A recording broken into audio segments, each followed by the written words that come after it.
अब सभी को मिलेगी पेंशन। सरकार ने कर ली है बड़ी तैयारी। नेशनल पेंशन स्कीम के साथ अब यूनिवर्सल पेंशन स्कीम लाने की तैयारी कर ली गई है।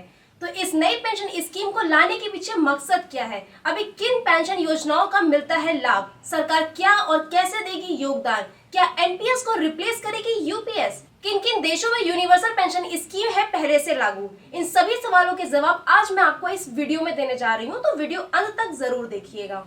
नमस्कार, मैं हूं अंजलि मिश्रा और आप देख रहे हैं 24 अड्डा। सरकार कंस्ट्रक्शन से जुड़े श्रमिकों को लेकर गिग वर्कर्स यानी छोटे मोटे काम करने वाले सभी लोगों को पेंशन के दायरे में लाने पर विचार कर रही है। इसके लिए केंद्र सरकार देश में यूनिवर्सल पेंशन स्कीम लाने की तैयारी कर रही है।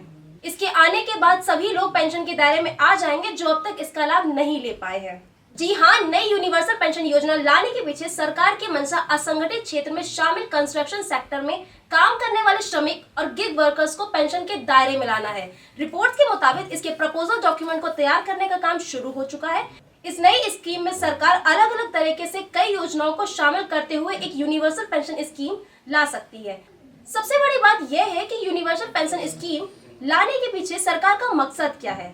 इस स्कीम को लाने का मकसद न केवल सभी वेतनभोगी बल्कि सेल्फ एम्प्लॉयड को भी पेंशन के दायरे में लाना है। इसका प्रपोजल डॉक्यूमेंट तैयार होने के बाद हितधारकों से इस पर सुझाव आमंत्रित किए जाएंगे।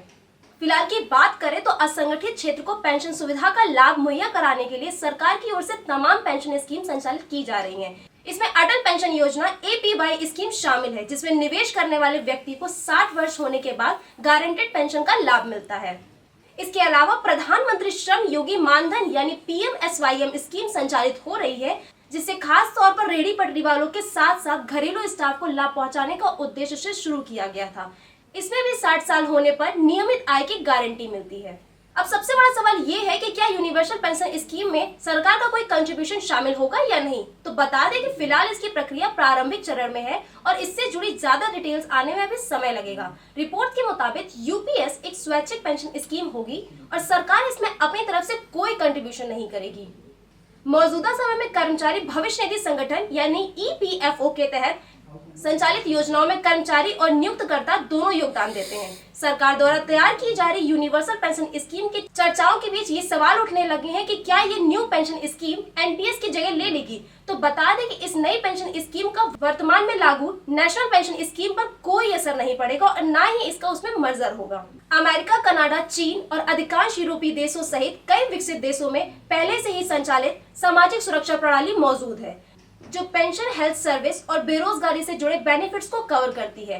डेनमार्क, स्वीडन, नॉर्वे, नीदरलैंड और न्यूजीलैंड जैसे देश अपनी बुजुर्ग आबादी को फाइनेंशियल सिक्योरिटी के लिए पहले से ही इस यूनिवर्सल पेंशन योजना को चला रहे हैं। यही वजह है कि अब भारत भी उस कतार में शामिल होना चाहता है, जहां ज्यादा से ज्यादा बुजुर्गों को इस पेंशन स्कीम से कवर किया जा सके, ताकि ज्यादा से ज्यादा लोगों को बुढ़ापे में सहारा मिल सके।